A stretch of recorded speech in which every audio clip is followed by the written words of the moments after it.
स्वागत है आपका दोस्तों बिहार न्यूज़ में। मैं हूं फिरदौस गनी और आप देख रहे हैं केडीवी लाइव।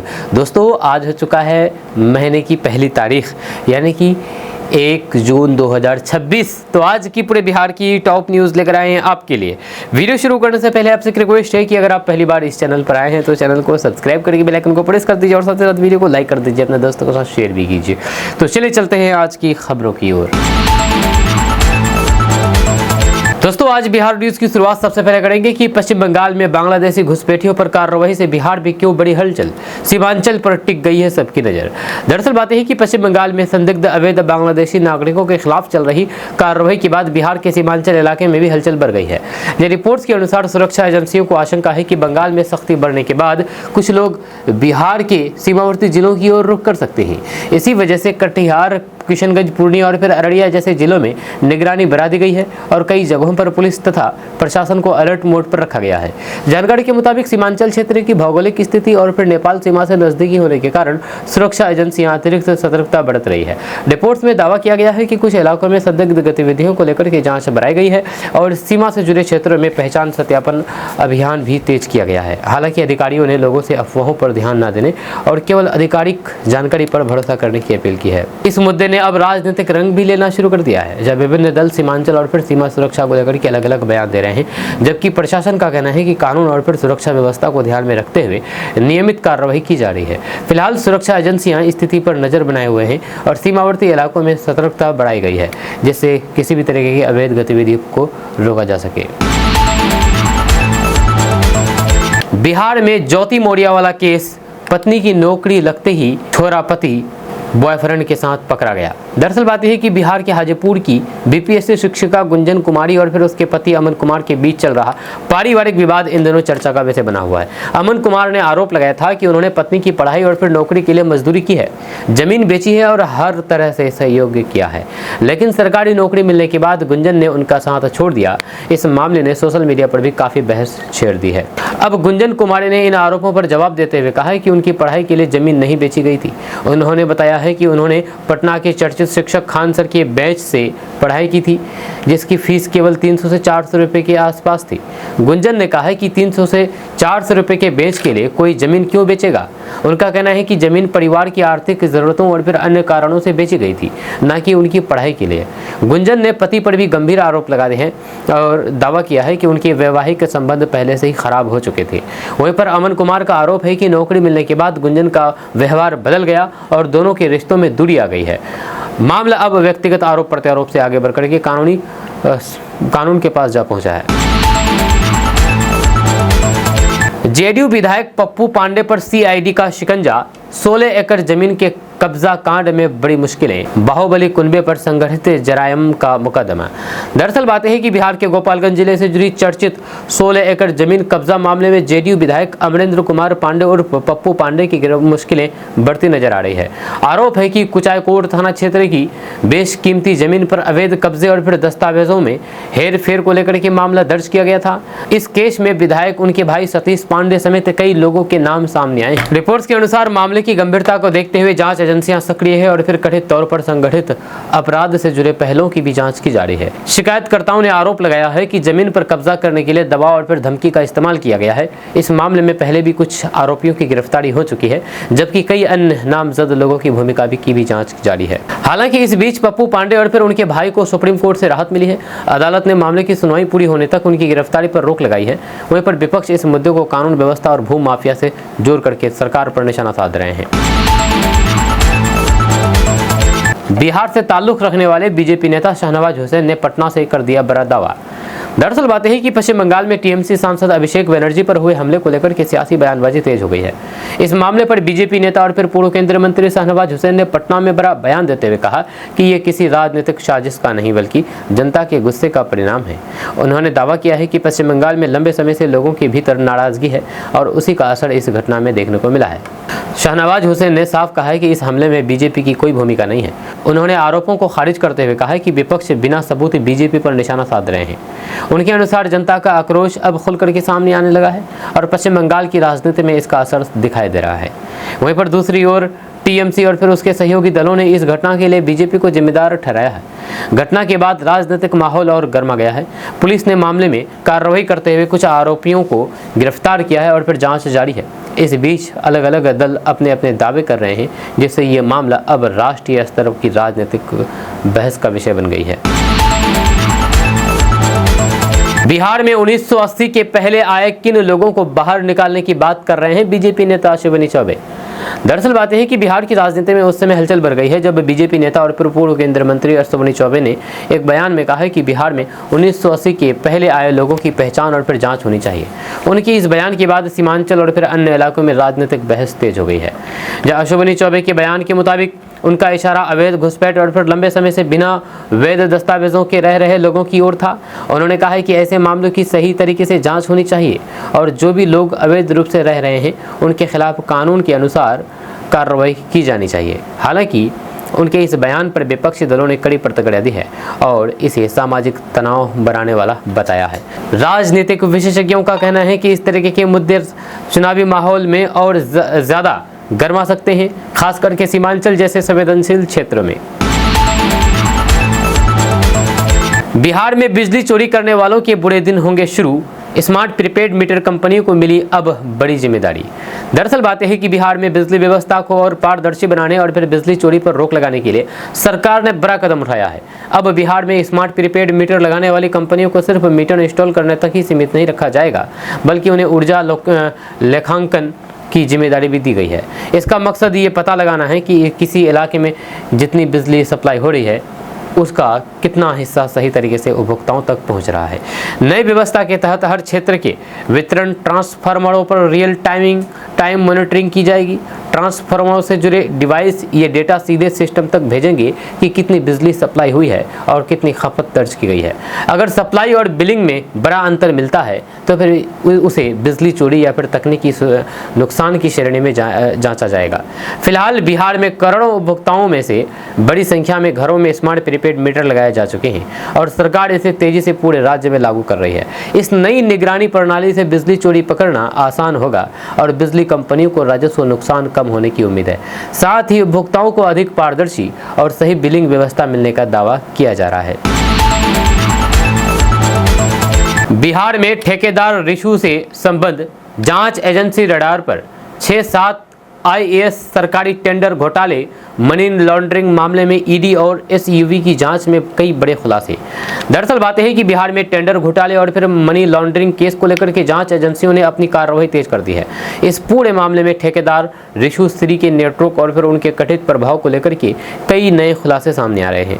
रिपोर्ट्स के अनुसार सरकारी टेंडर प्रक्रिया में गड़बड़ी और फिर कमीशन खोरी के आरोपों की जांच के दौरान कई वरिष्ठ आईएएस अधिकारियों के नाम भी जांच के दायरे में आए हैं।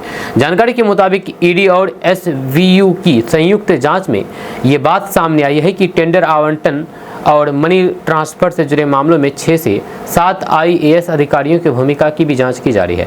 आरोप है कि कुछ अधिकारियों के जरिए टेंडर प्रक्रिया को प्रभावित करने और अनुचित लाभ पहुंचाने के संकेत मिले हैं। हालांकि अभी तक जांच जारी है और किसी भी स्तर पर अंतिम निष्कर्ष सार्वजनिक नहीं किया गया है।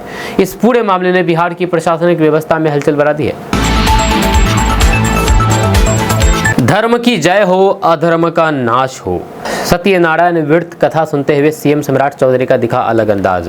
दरअसल बात है कि बिहार के मुख्यमंत्री सम्राट चौधरी का एक धार्मिक कार्यक्रम के दौरान अलग ही भक्ति रूप देखने को मिला है। वे सत्यनारायण व्रत कथा के आयोजन में शामिल हुए, जहां पर उन्होंने श्रद्धापूर्वक कथा श्रवण किया और फिर धार्मिक माहौल में पूरी तरह से भाग लेते नजर आए। इस दौरान उन्होंने धर्म की जय हो, अधर्म का नाश हो का द्वेष भी किया है, जिससे कार्यक्रम का माहौल और भी आध्यात्मिक हो गया। कार्यक्रम में मुख्यमंत्री के इस अंदाज को लेकर के मौजूद लोगों में ने भी सकारात्मक प्रतिक्रिया दी है। सोशल मीडिया पर उनकी तस्वीरें और फिर वीडियो तेजी से वायरल हो रहे हैं, जिनमें वे पूरी श्रद्धा के साथ कथा सुनते दिखाई दे रहे हैं। कार्यक्रम में मुख्यमंत्री के इस अंदाज को लेकर के मौजूद लोगों ने भी सकारात्मक प्रतिक्रिया दी है। सोशल मीडिया पर उनकी तस्वीरें और फिर वीडियो तेजी से वायरल हो रहे हैं, जिनमें वे पूरी श्रद्धा के साथ कथा सुनते दिखाई दे रहे हैं। कई लोगों ने इसे निजी आस्था से जोड़ करके देखा है, तो जबकि कुछ ने इसे सार्वजनिक जीवन में सांस्कृतिक जुड़ाव का उदाहरण बताया है। भीषण गर्मी से बिजली व्यवस्था पर संकट, ट्रांसफार्मरों पर डाला जा रहा है ठंडा पानी, बढ़ते लोड से बार बार ट्रिप हो रही है सप्लाई। दरअसल बात है कि बिहार में पड़ रही भीषण गर्मी अब सिर्फ लोगों की परेशानी नहीं रह गई है, बल्कि इसका असर बिजली व्यवस्था पर भी साफ दिखाई देने लगा है। जहाँ तापमान बढ़ने के साथ पंखे, कूलर और फिर एसी का इस्तेमाल तेजी से बढ़ा है, जिससे बिजली की मांग रिकॉर्ड स्तर पर पहुंच गई है। बढ़ते लोड के कारण कई इलाकों में ट्रांसफार्मर ओवरहीट हो रहे हैं और बिजली सप्लाई बार बार ट्रिप कर रही है, जिससे लोगों को लगातार बिजली कटौती का सामना करना पड़ रहा है। हालात इतने गंभीर हो गए हैं कि कई जगहों पर बिजली विभाग के कर्मचारी ट्रांसफार्मरों को ठंडा रखने के लिए उन पर पानी का छिड़काव कर रहे हैं। विभाग का कहना है कि अत्यधिक गर्मी और फिर बढ़ते बिजली लोड के कारण ट्रांसफार्मरों पर दबाव बढ़ गया है। ऐसे में उन्हें ठंडा रखना जरूरी हो गया है ताकि वे खराब ना हो और बिजली आपूर्ति पूरी तरह से बाधित ना हो। कर्मचारियों को लगातार निगरानी में लगाया गया है ताकि किसी भी तकनीकी खराबी को तुरंत ठीक किया जा सके। गर्मी के इस दौर में सबसे ज़्यादा परेशानी आम लोगों को उठानी पड़ रही है। बार बार बिजली जाने से घरों में रहने वाले बुजुर्गों, बच्चों और फिर मरीज खास तौर पर प्रभावित हो रहे हैं। विशेषज्ञों का मानना है कि यदि तापमान और फिर बिजली की मांग इसी तरह से बढ़ती रही तो फिर बिजली व्यवस्था पर दबाव और बढ़ सकता है। फिलहाल बिजली विभाग हालात को नियंत्रित करने की कोशिश कर रहे हैं, लेकिन भीषण गर्मी ने पूरे सिस्टम की क्षमता की बड़ी परीक्षा ले ली है। रसोई गैस पर मोदी सरकार का हंटर, एक घर में 2 एलपीजी कनेक्शन रखने पर पूरी तरह बैन, जमा कर दे नहीं तो फिर बंद हो जाएगी सप्लाई। दरअसल बात यह है कि मोदी सरकार ने घरेलू गैस उपभोक्ताओं के लिए बड़ा नियम लागू कर दिया है। नए नियम के तहत अब जिन घरों में पाइप्ड नेचुरल गैस यानी कि पीएनजी कनेक्शन मौजूद हैं, वे घरेलू एलपीजी कनेक्शन को एक साथ नहीं रख सकेंगे। सरकार ने साफ कर दिया है कि पीएनजी और एलपीजी दोनों कनेक्शन रखने वाले उपभोक्ताओं को एक कनेक्शन सरेंडर करना होगा। नियम का उद्देश्य गैस वितरण व्यवस्था को बेहतर बनाना, सब्सिडी के दुरुपयोग को रोकना और जरूरतमंद परिवारों तक एलपीजी की उपलब्धता सुनिश्चित करना बताया जा रहा है। सरकार द्वारा जारी संशोधित आदेश के अनुसार पीएनजी कनेक्शन रखने वाले उपभोक्ता अब घरेलू एलपीजी सिलेंडर ना तो फिर रख सकेंगे और ना ही उसके लिए रिफिल प्राप्त कर सकेंगे। या तेल कंपनियों को भी ऐसे उपभोक्ताओं को नया एलपीजी कनेक्शन देने या फिर सिलेंडर रिफिल जारी करने से रोका गया है। या रिपोर्ट्स के मुताबिक सरकार ऐसे घरों की पहचान कर रही है जिनके पास दोनों तरीके के कनेक्शन हैं। पीएम मोदी ने सत्तू और जर्दालू आम का किया जिक्र, मन की बात कार्यक्रम में बिहार के स्थानीय उत्पादों का किया जिक्र। दरअसल बात है कि प्रधानमंत्री नरेंद्र मोदी ने अपने मासिक रेडियो कार्यक्रम मन की बात के 134वें एपिसोड में बिहार के पारंपरिक सत्तू और भागलपुर के प्रसिद्ध जर्दालू आम का जिक्र किया है। गर्मी के मौसम पर चर्चा करते हुए पीएम मोदी ने सत्तू को एक पौष्टिक और ऊर्जा देने वाला पारंपरिक पेय बताया है। वहीं देश के प्रसिद्ध आमों का जिक्र करते हुए बिहार के जर्दालू आम की खास पहचान और स्वाद की भी चर्चा की है। प्रधानमंत्री के इस जिक्र के बाद बिहार के स्थानीय उत्पाद एक बार फिर से राष्ट्रीय स्तर पर चर्चा में आ गए हैं। जब पीएम मोदी के इस जिक्र को लेकर के बिहार में राजनीतिक और फिर सामाजिक स्तर पर प्रतिक्रिया देखने को मिली है। बिहार के मुख्यमंत्री सम्राट चौधरी ने प्रधानमंत्री का आभार जताते हुए कहा कि राष्ट्रीय मंच से बिहार की सांस्कृतिक विरासत और फिर स्थानीय उत्पादों को पहचान मिलना राज्य के लिए गर्व की बात है। उन्होंने कहा है कि सत्तू केवल एक खाद्य पदार्थ नहीं बल्कि बिहार की परंपरा और फिर जीवन शैली का हिस्सा है, जबकि जर्दालू आम अपनी मिठास, खुशबू और फिर विशेष गुणवत्ता के कारण देश भर में अलग पहचान रखता है। माना जा रहा है कि मन की बात में बिहार के इन उत्पादों का जिक्र होने से बिहार के किसानों, छोटे उद्यमियों और फिर स्थानीय उत्पादों को बड़ा प्रोत्साहन मिलेगा। विशेषज्ञों का कहना है कि जब देश के प्रधानमंत्री किसी स्थानीय उत्पाद का नाम लेते हैं तो फिर उसकी पहचान और मांग दोनों बढ़ती है। ऐसे में सत्तू और जर्दालू आम को देश विदेश में बाजारों में नई पहचान मिलने की संभावना भी बढ़ गई है, जिससे बिहार के कृषि और फिर स्थानीय उद्योग क्षेत्र को फायदा हो सकता है। बिहार के रेल यात्रियों के लिए खुशखबरी, अब 4 जून तक दौड़ेगी भागलपुर कटिहार स्पेशल ट्रेन। जी दरअसल बात यह है कि बिहार के रेल यात्रियों के लिए राहत बड़ी खबर सामने आई है। यात्रियों की बढ़ती भीड़ और फिर गर्मी की छुट्टियों के दौरान यात्रा की बड़ी मांग को देखते हुए रेलवे ने भागलपुर और कटिहार के बीच चल रही स्पेशल ट्रेन की अवधि बढ़ाने का फैसला किया है। जब पहले ये ट्रेन सीमित दिनों के लिए चलाई जा रही थी, लेकिन अब इसके परिचालन को 4 जून तक जारी रखने का निर्णय लिया गया है। रेलवे के इस फैसले से रोजाना सफर करने वाले यात्रियों, छात्रों और फिर नौकरी पेशा लोगों को बड़ी राहत मिलने की उम्मीद है।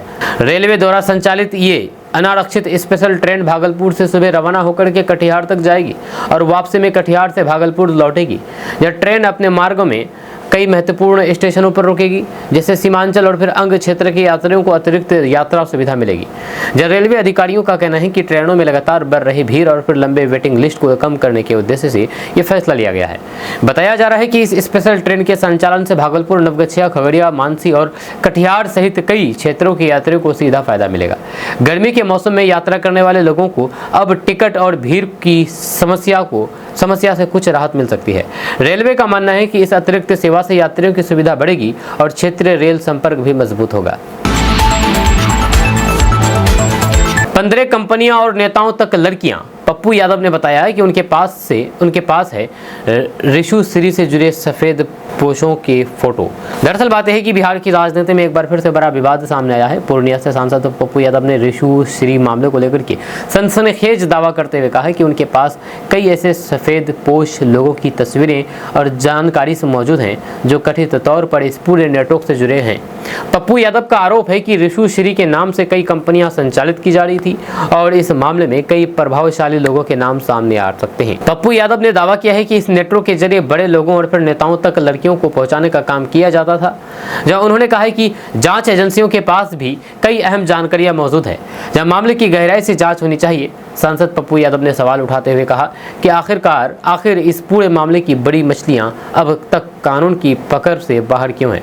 उनके बयान के बाद बिहार की राजनीति में नई बहस शुरू हो गई है। हालांकि इन आरोपों की जांच अभी जारी है और संबंधित एजेंसियों की ओर से अंतिम निष्कर्ष सामने नहीं आया है। ऐसे मामलों में आरोप और दावे जांच के अधीन होते हैं, इसलिए आधिकारिक जांच रिपोर्ट आने के बाद ही पूरी तस्वीर साफ हो सकेगी। फिलहाल पप्पू यादव के इस बयान ने बिहार की राजनीतिक गलियारों में हलचल बढ़ा दी है और मामले को लेकर के लोगों की नजरें जांच एजेंसियों की अगली कार्रवाई पर टिकी है। बिहार के सहरसा के कुमार परवीन को मिला इंटरनेशनल सम्मान। एआई और सॉफ्टवेयर इनोवेशन में बढ़ाया बिहार का मान। दरअसल बात यह है कि बिहार के सहरसा जिले के युवा उद्यमी और फिर टेक्नोलॉजी एक्सपर्ट कुमार परवीन ने अंतर्राष्ट्रीय स्तर पर बड़ी उपलब्धि हासिल करके बिहार का नाम रोशन किया है। आर्टिफिशियल इंटेलिजेंस, सॉफ्टवेयर इनोवेशन और फिर डिजिटल ट्रांसफॉर्मेशन के क्षेत्र में उनके योगदान के लिए उन्हें अमेरिका स्थित ग्लोबल रिसर्च फाउंडेशन द्वारा प्रतिष्ठित नेशनल प्रेस्टीज अवार्ड से सम्मानित किया है। इस उपलब्धि के बाद सहरसा समेत पूरे बिहार में खुशी का माहौल है और लोग इसे राज्य के युवाओं के लिए प्रेरणादायक सफलता मान रहे हैं। कुमार परवीन ने एक सॉफ्टवेयर डेवलपर के रूप में अपने कैरियर की शुरुआत की थी, लेकिन आज वे एक सफल टेक कंपनी के सीईओ के रूप में पहचान बना चुके हैं। उनकी कंपनी अत्याधुनिक वेब सॉल्यूशन, कस्टमाइज सॉफ्टवेयर और फिर डिजिटल टेक्नोलॉजी आधारित सेवाओं पर काम करती है। विशेषज्ञों का कहना है कि उनकी तकनीकी सोच और फिर इनोवेशन आधारित दृष्टिकोण ने कई स्टार्टअप्स और फिर व्यवसायों को डिजिटल रूप से मजबूत बनाने में महत्वपूर्ण भूमिका निभाई है। ऐसे समय में जब बिहार तेजी से एआई और फिर टेक्नोलॉजी सेक्टर में अपनी पहचान बनाने की कोशिश कर रहा है, कुमार परवीन की ये सफलता राज्य के लिए एक बड़ी उपलब्धि मानी जा रही है। बिहार एमएलसी चुनाव में तेजस्वी इन्हें बनाएगी राजद उम्मीदवार। बैठक में जीत का फॉर्मूला तय। 9 सीटों पर 18 जून को इलेक्शन। दरअसल बात यह है कि बिहार विधान परिषद की 9 सीटों पर होने वाले चुनाव को लेकर के राजनीतिक सरगर्मी तेज हो गई है। 18 जून को होने वाले एमएलसी चुनाव के लिए राष्ट्रीय जनता दल यानी कि आरजेडी ने अपनी रणनीति पर काम करना शुरू कर दिया है। इसी को लेकर के नेता प्रतिपक्ष तेजस्वी यादव ने पार्टी नेताओं के साथ अहम बैठक की है, जिसमें संभावित उम्मीदवारों के नाम और फिर चुनावी समीकरणों पर विस्तार से चर्चा हुई है। सूत्रों के मुताबिक पार्टी उन चेहरों को मैदान में उतारने की तैयारी कर रही है जो संगठन और फिर सामाजिक समीकरण दोनों में मजबूत पकड़ रखते हैं। बैठक में राजद की जीत सुनिश्चित करने के लिए सीटवार रणनीति और फिर राजनीतिक गणित पर भी मंथन किया गया है। बताया जा रहा है कि पार्टी ऐसे उम्मीदवारों पर दांव लगाने की तैयारी में है जो विधानसभा के मौजूदा आंकड़ों के हिसाब से बेहतर समर्थन जुटा सके। वहीं पर दूसरी ओर एनडीए के भीतर भी उम्मीदवारों को लेकर के लगातार बैठकों का दौर चल रहा है, जिससे साफ है कि इस बार का एमएलसी चुनाव राजनीतिक रूप से काफी अहम माना जा रहा है। जब चुनाव आयोग के कार्यक्रम के अनुसार विधान परिषद की 9 सीटों के लिए 18 जून को मतदान कराया जाएगा। नामांकन और फिर उम्मीदवारों के चयन को लेकर भी सभी दलों में गतिविधियां तेज हो गई है। माना जा रहा है कि आने वाले दिनों में राजद अपने उम्मीदवारों के नामों की औपचारिक घोषणा कर सकता है। फिलहाल सभी की नजरें तेजस्वी यादव के अगले फैसले पर टिकी हुई है, क्योंकि इन्हीं उम्मीदवारों के जरिए पार्टी आगामी राजनीतिक संदेश देने की भी कोशिश करेगी। हर साल 20,000 शिक्षकों की बहाली। ट्राई-4 को लेकर के शिक्षा मंत्री मिथिलेश तिवारी का बड़ा बयान। दरअसल बात यह है कि बिहार में ट्राई-4 शिक्षक भर्ती का इंतजार कर रहे लाखों अभ्यर्थियों के लिए बड़ी खबर सामने आई है। शिक्षा मंत्री मिथिलेश तिवारी ने शिक्षक बहाली को लेकर के बड़ा बयान देते हुए कहा कि राज्य सरकार अब हर साल करीब 20,000 शिक्षकों की नियुक्ति करने की योजना पर काम कर रही है। यह सरकार का लक्ष्य अगले 5 वर्षों में लगभग 1 लाख शिक्षकों की बहाली करना है। इसी के तहत ट्राई-4 भर्ती प्रक्रिया को आगे बढ़ाया जा रहा है और जुलाई महीने में इसका शेड्यूल या फिर नोटिफिकेशन जारी किए जाने के संकेत दिए गए हैं। शिक्षा मंत्री मिथिलेश तिवारी ने कहा है कि भर्ती प्रक्रिया को नियमित और फिर व्यवस्थित बनाने के लिए सरकार नई रणनीति पर काम कर रही है। पहले जहां पर ट्राई-4 के तहत करीब 46,000 पदों पर भर्ती की चर्चा थी, वहीं अब सरकार चरणबद्ध तरीके से हर साल बहाली करने के मॉडल पर जोर दे रही है। मंत्री मिथिलेश तिवारी ने यह भी स्पष्ट कर दिया है कि शिक्षकों की जितनी जरूरत होगी उतनी ही नियुक्तियां की जाएगी। उन्होंने अभ्यर्थियों से तैयारी जारी रखने की अपील करते हुए भरोसा दिलाया है कि उनकी चिंता सरकार करेगी। आंधी, बारिश और तेज हवाएं, दिल्ली, यूपी, बिहार सहित देश के 19 राज्यों में मौसम विभाग का अलर्ट। जहाँ देश भर में मौसम एक बार फिर से करवट लेने वाला है। मौसम विभाग ने बिहार समेत देश के 19 राज्यों के लिए आंधी, बारिश, गरज चमक और फिर तेज हवाओं का अलर्ट जारी कर दिया है। मौसम विभाग के अनुसार अगले 24 घंटे के दौरान कई राज्यों में तेज बारिश के साथ 70 से 90 किलोमीटर प्रति घंटे की रफ्तार से हवाएं चल सकती है। कुछ इलाकों में बिजली गिरने और फिर ओलावृष्टि की भी संभावना जताई गई है। मौसम विभाग के मुताबिक बिहार में अचानक मौसम बदल सकता है। कई क्षेत्रों में गर्मी से राहत मिलने की उम्मीद है, लेकिन तेज हवाओं और फिर खराब मौसम के कारण जनजीवन प्रभावित हो सकता है। मौसम विभाग ने लोगों से खुले मैदानों, पेड़ों और कमजोर ढांचों से दूर रहने की सलाह दी है। वहीं पर मौसम विशेषज्ञों का कहना है कि प्री मानसून गतिविधियों और फिर सक्रिय पश्चिमी विक्षोभ के कारण यह बदलाव देखने को मिल रहा है। कई राज्यों में बारिश से तापमान में गिरावट आ सकती है, लेकिन तेज आंधी और बिजली गिरने का खतरा भी बना रहेगा। ऐसे में लोगों को मौसम विभाग की चेतावनी पर नजर रखने और जरूरी सावधानी बरतने की सलाह दी गई है। बिहार में शराबबंदी के बावजूद बढ़ी शराब पीने वालों पुरुषों की संख्या।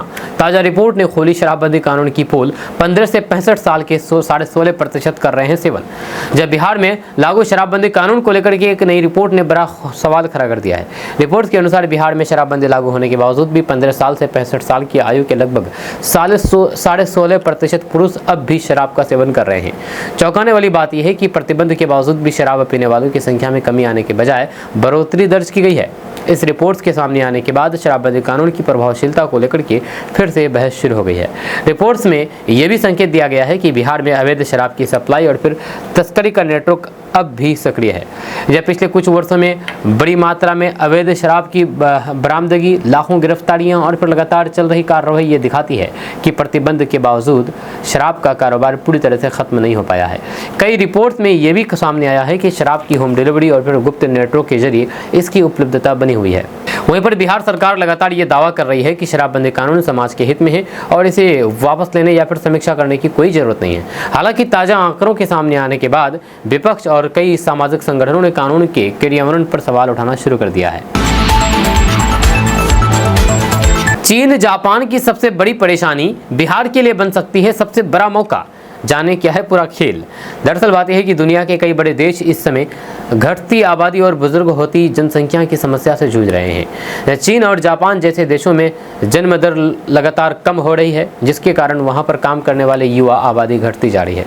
जापान में 65 वर्ष से अधिक उम्र की आबादी लगभग 29% तक पहुंच चुकी है, जबकि चीन में भी जनसंख्या वृद्धि दर नकारात्मक हो रही है। ऐसे में इन देशों के सामने श्रमिकों की कमी और फिर आर्थिक विकास की रफ्तार बनाए रखना बड़ी चुनौती बनता जा रहा है। वहीं पर दूसरी तरफ भारत दुनिया की सबसे युवा आबादी वाले देशों में शामिल है। भारत की लगभग 65% से अधिक आबादी 35 वर्ष से कम उम्र की है और देश की औसतन आयु करीब 29 वर्ष है, जो चीन और जापान की तुलना में काफ़ी कम है।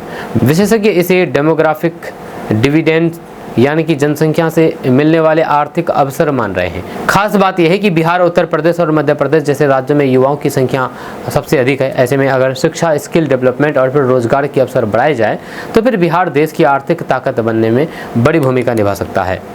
विशेषज्ञों का मानना है कि चीन और जापान जहां पर बुजुर्ग आबादी की चुनौतियों से जूझ रहे हैं, वहीं पर बिहार के पास अपनी युवा आबादी को ताकत में बदलने का बड़ा मौका है। हालांकि यह अवसर तभी लाभ में बदलेगा जब बिहार में रोजगार, उद्योग, तकनीकी शिक्षा और फिर निवेश को बढ़ावा मिलेगा।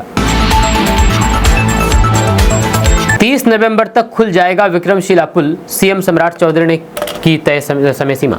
दरअसल बात यह है कि भागलपुर के लोगों के लिए बड़ी राहत, बड़ी खबर सामने आई है। मुख्यमंत्री सम्राट चौधरी ने विक्रमशिला पुल का निरीक्षण करने के दौरान बड़ा ऐलान करते हुए कहा है कि इस महत्वपूर्ण पुल के हर हाल में 30 नवंबर तक पूरी तरह से चालू करने का लक्ष्य तय किया गया है। उन्होंने अधिकारियों को निर्देश दिया है कि मरम्मत और फिर निर्माण कार्य में किसी तरीके की लापरवाही न हो और तय समय सीमा के भीतर पुल को जनता के लिए फिर से खोल दिया जाए। मुख्यमंत्री सम्राट चौधरी ने बताया है कि फिलहाल पुल के क्षतिग्रस्त होने की हिस्सों की मरम्मत तेजी से की जा रही है और फिर अस्थायी व्यवस्था के तहत बेली ब्रिज तैयार करने का काम किया जा रहा है। यह सरकार का कहना है कि जब तक पुल पर सामान्य यातायात पूरी तरह से बहाल नहीं हो जाता, तब तक लोगों की आवाजाही के लिए वैकल्पिक और मुफ्त व्यवस्था उपलब्ध कराई जाए। पीएम किसान सम्मान निधि का रास्ता अब फार्मर रजिस्ट्रेशन से। बिहार में किसानों के लिए जून बेहद खास। जी हाँ, दरअसल बात यह है कि बिहार के किसानों के लिए जून का महीना बेहद महत्वपूर्ण माना जा रहा है। अब प्रधानमंत्री किसान सम्मान निधि योजना का लाभ लेने के लिए किसानों को फार्मर रजिस्ट्रेशन कराना अनिवार्य होगा। राज्य सरकार ने स्पष्ट कर दिया है कि जिन किसानों का किसान रजिस्ट्रेशन नहीं होगा, उन्हें पीएम किसान योजना की अगली किस्त मिलने में परेशानी हो सकती है। इसी वजह से कृषि विभाग ने किसानों से जल्द अपना रजिस्ट्रेशन और फिर जरूरी दस्तावेज अपडेट कराने की अपील की है। सरकार का कहना है कि फार्मर रजिस्ट्रेशन के जरिए किसानों का डिजिटल डेटा तैयार किया जा रहा है, जिससे योजनाओं का लाभ सही और पात्र किसानों तक पहुंचाया जा सके। रजिस्ट्रेशन के बाद किसानों को पीएम किसान सम्मान निधि योजना के अलावा कृषि विभाग की कई अन्य योजनाओं का लाभ भी आसानी से मिल सकेगा। अधिकारियों के अनुसार राज्य भर में रजिस्ट्रेशन अभियान तेज कर दिया है और फिर पंचायत स्तर तक किसानों को जागरूक किया जा रहा है। बताया जा रहा है कि जून महीने में पीएम किसान योजना, किसान रजिस्ट्रेशन और फिर कृषि से जुड़े कई महत्वपूर्ण प्रक्रियाओं को लेकर के विशेष अभियान चलाया जाएगा। ऐसे में जिन किसानों ने अभी तक अपना रजिस्ट्रेशन नहीं कराया है, उन्हें जल्द प्रक्रिया पूरी करने की सलाह दी गई है। सरकार का मानना है कि इस कदम से योजनाओं में पारदर्शिता बढ़ेगी और वास्तविक किसानों तक सरकारी सहायता सीधे पहुंच सकेगी। आपका इसके बारे में क्या कहना है, नीचे कमेंट बॉक्स में कमेंट करके जरूर बताइएगा। दोस्तों, किशनगंज में अवैध कारोबार के खिलाफ पुलिस का अभियान लगातार जारी है। इसी कड़ी में शनिवार को किशनगंज पुलिस ने एक बड़ी कार्रवाई करते हुए धर्मगंज इलाके से एक पान दुकानदार को अवैध लॉटरी बेचते हुए गिरफ्तार कर लिया है। पुलिस की इस कार्रवाई के बाद इलाके में हरकत मच गया और लोगों के बीच इस मामले की चर्चा शुरू हो गई। जानकारी के मुताबिक ये कार्रवाई किशनगंज के पुलिस अधीक्षक संतोष कुमार के निर्देश पर की गई है। पुलिस को गुप्त सूचना मिली थी कि धर्मगंज क्षेत्र में एक पान दुकान की आड़ में अवैध लॉटरी का कारोबार चलाया जा रहा है। सूचना मिलते ही पुलिस टीम सक्रिय हुई और मौके पर पहुंच करके छापेमारी की। छापेमारी के दौरान पुलिस ने 32 वर्षीय मंगल कुमार चौधरी को रंगे हाथों गिरफ्तार कर लिया है। मंगल कुमार चौधरी धर्मगंज वार्ड नंबर 28 का रहने वाला है और अपनी पान दुकान के माध्यम से कथित तौर पर अवैध लॉटरी टिकट बेच रहा था। पुलिस ने जब दुकान की तलाशी ली तो फिर वहां से कुल 10,010 रुपए मूल्य के अवैध लॉटरी टिकट बरामद किए गए। बरामद टिकटों को पुलिस ने जब्त कर लिया है और आरोपी को हिरासत में लेकर के सदर थाना में ले गया है। बताया जा रहा है कि आरोपी काफी समय से इस धंधे में शामिल था और पान दुकान की आड़ में लोगों को चोरी छिपे लॉटरी टिकट बेच करके कमाई कर रहा था। हालांकि पुलिस अब इस बात की भी जांच कर रही है कि इस अवैध कारोबार के पीछे और कौन कौन लोग शामिल है और टिकटों की सप्लाई कहां से कहां हो रही थी। किशनगंज पुलिस अधीक्षक संतोष कुमार ने साफ कहा है कि जिले में अवैध लॉटरी, शराब, जुआ और फिर अन्य गैर कानूनी गतिविधियों के खिलाफ लगातार अभियान चलाया जा रहा है। उन्होंने कहा कि पुलिस को जहां भी शिकायत मिल रही है वहां तुरंत कार्रवाई की जा रही है। दरअसल अवैध लॉटरी का कारोबार सिर्फ कानून का उल्लंघन नहीं है, बल्कि ये कई परिवारों की आर्थिक स्थिति को भी प्रभावित करता है। जहाँ अक्सर लोग जल्दी पैसा कमाने के लालच में अपनी मेहनत की कमाई इन लॉटरी टिकटों पर खर्च कर देते हैं और बाद में नुकसान उठाते हैं। यही वजह है कि सरकार और फिर पुलिस ऐसे कारोबार पर लगातार सख्ती बरत रही है। पुलिस ने आरोपी के खिलाफ संबंधित धाराओं के तहत मामला दर्ज कर लिया है और आगे की कानूनी कार्रवाई की जा रही है। साथ ही पुलिस ये भी पता लगाने में जुटी है कि इस नेटवर्क से जुड़े अन्य लोग कौन हैं। पुलिस ने आम लोगों से भी अपील की है कि अगर उनके आसपास कहीं अवैध लॉटरी, जुआ, शराब या फिर किसी अन्य गैर कानूनी गतिविधियों की जानकारी हो तो तुरंत पुलिस को सूचना दें, क्योंकि कानून व्यवस्था बनाए रखने में सिर्फ पुलिस ही नहीं बल्कि आम नागरिकों की भी भागीदारी बेहद जरूरी है। फिलहाल किशनगंज पुलिस इस कार्रवाई को अवैध कारोबार के खिलाफ एक बड़ी सफलता मान रहा है और ये साफ संकेत है कि जिले में कानून तोड़ने वालों पर लगातार नजर रखी जा रही है। आपका इसके बारे में क्या कहना है, नीचे कमेंट बॉक्स में कमेंट करके जरूर बताइएगा।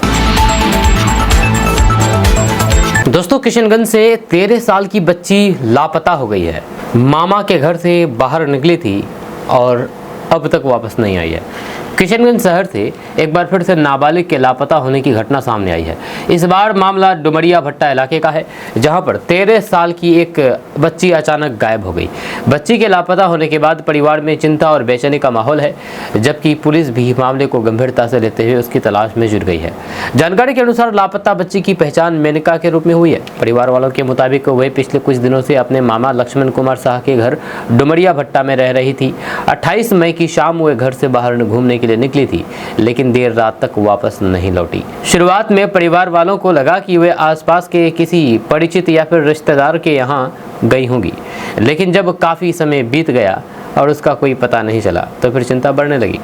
इसके बाद परिवार वालों ने अपने स्तर पर खोजबीन शुरू की। आसपास के मोहल्लों, बाजारों और फिर रिश्तेदारों के घरों में तलाश की गई।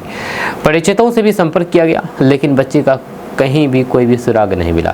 घंटों की तलाश के बाद परिवार ने टाउन थाना पहुंचकर की मामले की शिकायत दर्ज कराई है। शिकायत मिलने के बाद पुलिस ने तत्काल मामला दर्ज करके जांच शुरू कर दी है। पुलिस आसपास के इलाकों में छानबीन कर रही है और बच्ची के संभावित ठिकानों के बारे में जानकारी जुटाई जा रही है। साथ ही परिवार के सदस्यों और फिर करीबी लोगों से भी पूछताछ की जा रही है, ताकि यह पता लगाया जा सके कि बच्ची आखिरी बार किसके संपर्क में थी और किस दिशा में गई थी।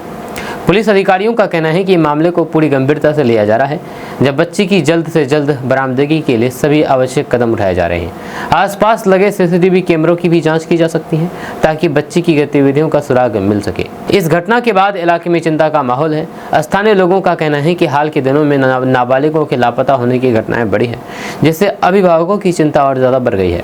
लोगों ने पुलिस प्रशासन से मांग की है कि बच्ची को जल्द से जल्द सुरक्षित बरामद किया जाए, और यदि इसके पीछे किसी प्रकार की साजिश या फिर अपराध है तो फिर दोषियों के खिलाफ सख्त कार्रवाई की जाए। परिवार का रो रो करके बुरा हाल है। परिजन लगातार बच्ची की सलामती की दुआ कर रहे हैं और प्रशासन से मदद की गुहार लगा रहे हैं।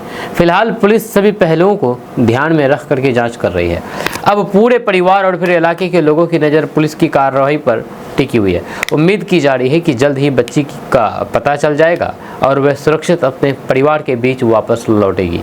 आपका इसके बारे में क्या कहना है, नीचे कमेंट बॉक्स में कमेंट करके जरूर बताइएगा।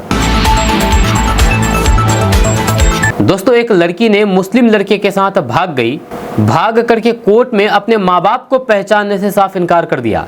फिर पिता ने बेटी के पुतले की अर्थी निकाल ली और अंतिम संस्कार कर दिया। मामला सीमांचल के कटिहार से सामने आया है। कटिहार में एक लड़की को मुस्लिम युवक से प्रेम हो गया, दोनों घर से भाग गए। पुलिस जब उन्हें ढूंढ करके वापस लाई तो फिर लड़की ने अपने माता पिता को ही पहचानने तक से इनकार कर दिया। इसके बाद पिता ने बेटी का पुतला बना करके पूरे मोहल्ले में उसकी अर्थी निकाली और अंतिम संस्कार तक कर दिया। घर लौटने के बाद पिता ने श्राद्ध कर्म भी कराया।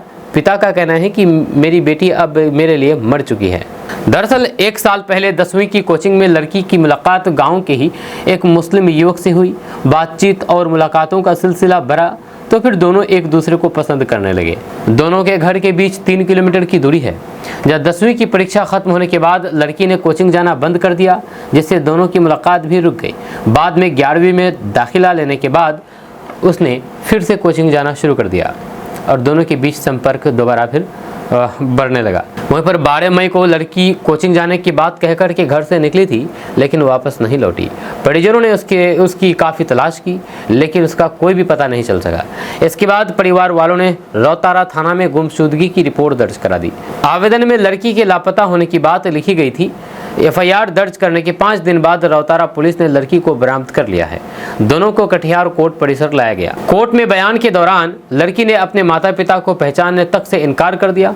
लड़की के बयान के आधार पर पुलिस ने उसके परिजनों को सौंप दिया गया। फिलहाल लड़की लड़के के पास रह रही है। इसके बाद मधु के परिवार वालों ने लड़की के नाम से कुछ का पुतला तैयार किया, उसे अर्थी पर लेटा करके पूरे गांव में अंतिम यात्रा निकाली और फिर शमशान घाट में ले जाकर के हिंदू रीति रिवाज के अनुसार अंतिम संस्कार तक कर दिया। इस दौरान पिता मुंचुन पासवान, दादा राम प्रकाश पासवान और फिर अन्य परिजनों की आंखें नम दिखी। जिस बेटी को जिगर का टुकड़ा बना करके पिता ने पाला था, उसका जीते जी अंतिम संस्कार होते देख करके पिता की आंखें भी नम हो गई। वहीं पर बेटी ने बीच कोर्ट में पिता के साथ जो सलूक किया, उस दर्द ने पिता का सीना पत्थर बना दिया, जब परिवार के अन्य सदस्य काफी भावुक नजर आए। वहीं पर लड़की की मां ने कहा कि मेरी बेटी दूसरे धर्म के लड़के के बहकावे में आकर के कोचिंग जाने के बहाने घर से भाग गई है। हम लोगों को थाने में पहचानने से भी इनकार कर दिया। जब उसने जो हरकत की है उससे हम लोग काफ़ी शर्मिंदा हैं। वहीं पर रौतारा थानाध्यक्ष ने बताया है कि 12 मई को गुमशुदगी की सूचना मिली थी, जब 5 दिन बाद लड़की को बरामद करके कोर्ट में पेश किया गया। लड़की और फिर लड़का दोनों बालिग हैं। जब लड़की ने स्वेच्छा से लड़के के साथ रहने और फिर अपने माता पिता को पहचानने से इनकार कर दिया। बयान दर्ज करके नियम अनुसार लड़की को लड़के के सुपुर्द कर दिया गया। दोनों नाबालिग हैं और ये पारिवारिक का मामला है, इसमें पुलिस की कोई भी भूमिका नहीं है। आपका इसके बारे में क्या कहना है, नीचे कमेंट बॉक्स में कमेंट करके जरूर बताइएगा। दोस्तों, सीमांचल में हर साल गर्मी आते ही एक समस्या सबसे ज़्यादा चर्चा में रहती है और वह है बिजली संकट। लगातार बिजली कटौती, लो वोल्टेज और घंटों तक अंधेरे में रहने को मजबूर लोग अब इस समस्या से परेशान हो चुके हैं। इसी मुद्दे को लेकर के AIMIM के राष्ट्रीय प्रवक्ता आदिल हसन आज़ाद ने बड़ा बयान दिया है। उन्होंने कहा कि कटिहार और फिर पूरे सीमांचल में बिजली संकट अब केवल एक प्रशासनिक समस्या नहीं बल्कि आम जनता की रोजमर्रा की जिंदगी से जुड़ा गंभीर मुद्दा बन चुका है। इसीलिए सभी जनप्रतिनिधियों को राजनीति से ऊपर उठ करके मंच पर आना चाहिए। आदिल हसन ने कहा कि ये किसी एक पार्टी का मुद्दा नहीं है। जब बिजली नहीं रहती है तो फिर इसका असर हर परिवार पर पड़ता है। बच्चों की पढ़ाई प्रभावित होती है, दुकानदारों का कारोबार ठप पड़ जाता है, छोटे उद्योग धंधों को नुकसान होता है और फिर महिलाओं को घरेलू कामकाज में भारी परेशानियों का सामना करना पड़ता है। ऐसे में इस मुद्दे पर सभी दलों और फिर जनप्रतिनिधियों को मिलकर के आवाज उठानी चाहिए। उन्होंने कटिहार सांसद तारिक अनवर, बलरामपुर विधायक संगीता देवी, कदुआ विधायक दुलाल चंद गोस्वामी, प्राणपुर विधायक निशा सिंह, पूर्व उप मुख्यमंत्री तारकिशोर प्रसाद समेत क्षेत्र के सभी वर्तमान और फिर पूर्व जनप्रतिनिधियों से अपील की है कि वे एक साझा मंच पर आएं। उनका सुझाव है कि ये पहल किसी राजनीतिक पार्टी के बैनर तले नहीं बल्कि कटिहार सीमांचल के साझा बैनर के तहत होनी चाहिए, ताकि जनता को यह संदेश जाए कि उनके हित के लिए सभी एकजुट हैं। आदिल हसन आज़ाद ने यह भी कहा कि केवल बयानबाजी से समस्या का समाधान नहीं होगा। इसके लिए एक संयुक्त प्रतिनिधि मंडल बनाकर के मुख्यमंत्री, बिजली मंत्री, बिजली विभाग के वरिष्ठ अधिकारियों और संबंधित निगमों के अधिकारियों से मुलाकात करनी चाहिए। इस प्रतिनिधि मंडल को सीमांचल की बिजली समस्या के अस्थायी समाधान की मांग करनी चाहिए। उन्होंने आरोप लगाया है कि हर साल गर्मी के मौसम में सीमांचल के कई इलाके गंभीर बिजली संकट का सामना करते हैं। जब कई बार त्योहारों और महत्वपूर्ण मौके पर भी लोगों को पर्याप्त बिजली नहीं मिलती है। जब हालात ऐसे हो जाते हैं कि लोगों को रात भर जाग करके समय बिताना पड़ता है। जब ग्रामीण क्षेत्रों की स्थिति तो और भी ज़्यादा खराब हो जाती है, जहां पर घंटों तक बिजली गायब रहती है। वहीं पर आदिल हसन आज़ाद ने कहा कि बिजली केवल सुविधा का विषय नहीं है बल्कि आज के दौर में शिक्षा, स्वास्थ्य, रोजगार और फिर कारोबार सब कुछ बिजली पर निर्भर है। इसलिए इस मुद्दे को हल्के में नहीं लिया जा सकता। उन्होंने कहा कि यदि सभी जनप्रतिनिधि एकजुट होकर के सरकार के सामने ये मुद्दा मजबूती से उठाएं तो फिर निश्चित रूप से समाधान निकल सकता है। उन्होंने भरोसा दिलाया है कि इस पहल में AIMIM के प्रदेश अध्यक्ष अख्तर उल ईमान सहित पार्टी के सभी विधायक और फिर नेता भी पूरा सहयोग करेंगे। उनका कहना है कि जनता की समस्याओं का समाधान ही राजनीति का असली उद्देश्य होनी चाहिए। वहीं पर अब देखना होगा कि सीमांचल और कटिहार की अन्य जनप्रतिनिधि इस अपील पर क्या प्रतिक्रिया देते हैं और क्या वाकई बिजली संकट जैसे अहम मुद्दे पर सभी दल एक मंच पर आएंगे।